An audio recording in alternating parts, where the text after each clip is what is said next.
Olha só, gente, a gente vai mudar de assunto agora para falar de um tema que interessa você que é mãe, você que é pai, que é responsável, você que participa da vida de uma criança, né? A gente está aqui já com a nossa entrevistada de hoje. A nossa convidada é professora, tem experiência no assunto e vai falar sobre inteligência emocional, porque muitas vezes a gente não é preparado para conversar com as crianças sobre essa questão das emoções, né? Tudo bem, Kézia? Boa tarde, seja muito bem-vinda. Obrigada, Flávia. Boa tarde. Agradecer por estar aqui.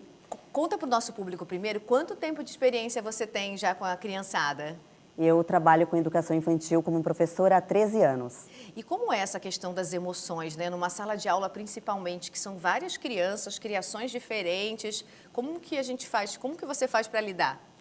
Então, cada criança é única e aí fica um pouquinho mais complicado. Se em casa com uma criança já é um pouco difícil, com várias crianças a gente tem que ter um jogo de cintura e saber que a criança precisa sim expressar sua emoção. E quando a gente fala, né, da questão de expressar sua emoção, uma criança com raiva, assim, uma criança irritada, como que a gente pode levar esse ensinamento que você dá na escola, ali na sala de aula, para nossa casa, como pai, como mãe, assim? Muitas das vezes a gente não sabe lidar com as nossas emoções porque nós não fomos ensinados nem a senti-las, quanto mais lidar com elas. Então, na época que nós éramos crianças, as nossas emoções elas foram reprimidas. Né? Sentir raiva era feio. Deus o livre sentir raiva. Se você fosse sentir raiva, ia chegar, para, não, chega. Né? Essa emoção ela não ia ser acolhida. Ela era, ao invés de acolhida, acabava sendo punida. A gente estava conversando aqui no intervalo que, por exemplo, a minha mãe era raiva, ou se fazia assim aquela carinha, fazia um beicinho que ia chorar, gente, era, cala a boca. Nem chorar podia.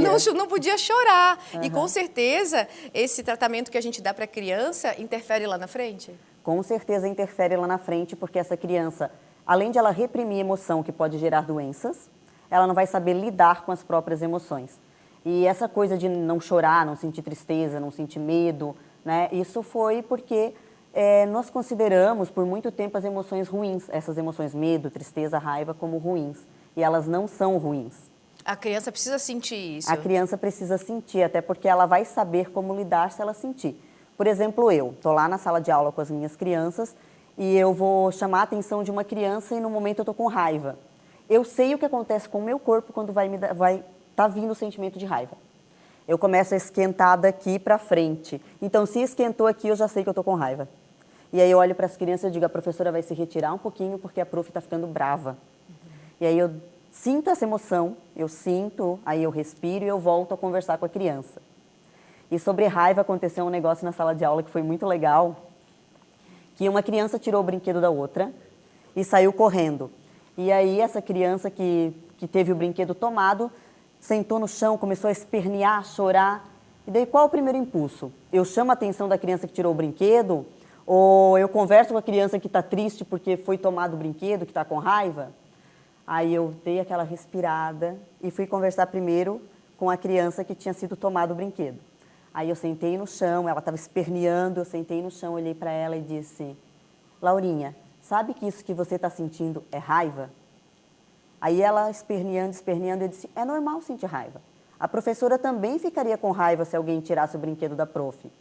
E aí, nessa hora, ela olhou para mim e ficou olhando para mim e ficou escutando. Eu disse, então o que você está sentindo é raiva. Tem alguma coisa que a prof possa fazer para te ajudar? Aí ela disse, eu quero colo.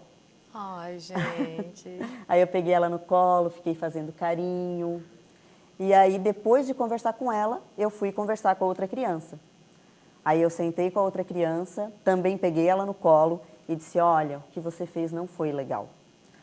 A amiga está chorando. Se você tira o brinquedo da amiga, você dá o direito da amiga tirar o seu também. Você gostaria que a amiga tirasse o seu? Aí ela disse que não. Aí eu disse, então quando você sentir no seu coraçãozinho, você vai lá e pede desculpa para a amiga. Até porque essa coisa de vai lá e pede desculpa para o teu amigo. A criança está pedindo desculpa sem nem saber o porquê, sem nem saber o que significa desculpa. E você falando e eu visualizando em casa, né? Porque a gente que tem 2 filhos, assim, nessa fase que começa a brigar, o que a gente faz? A gente grita, né? Capaz, gente, eu não grito, tá? A gente grita e fala, devolve o brinquedo do seu irmão. E às vezes a criança nem entendeu. Não entendeu, ela tirou porque ela tinha necessidade, ela queria brincar com aquele brinquedo, mas estava com outra criança. Então, veio de uma necessidade dela, e ela não entende por que ela tem que devolver. Então senta, conversa, não foi legal, seu amigo ficou triste, o seu irmão ficou triste, você magoou o seu irmão, você gosta de magoar o seu irmão, você gostaria que fizesse com você? E é um aprendizado que a criança leva para a vida, né, prof? Sim, sim. Tem uma frase muito legal da Ariane Oshiro, que eu gosto bastante, que é: a infância é chão que a gente caminha a vida inteira.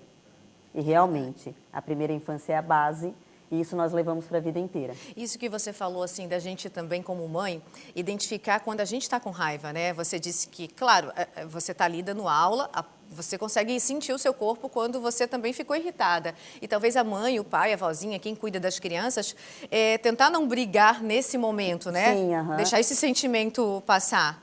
Sim, começar a perceber no seu corpo como se sente. E vai percebendo, isso é com o tempo, é um aprendizado. Se nós tivéssemos aprendido desde pequenos, Sim. não precisaríamos agora estar passando mais trabalho para aprender. Verdade. Eu aqui, como sempre, difamando minha mãe. Eu sei que no seu Instagram você fala bastante sobre esse assunto. Passa para o pessoal que tiver mais interesse de procurar por lá também. O Instagram é kesia.prof, Kesia é com K e com Z. Então, é @kesia.prof. Obrigada pela participação aqui do nosso Ver Mais. Amei a nossa conversa. Até a próxima. Eu que agradeço. Muito obrigada. Tchau, tchau.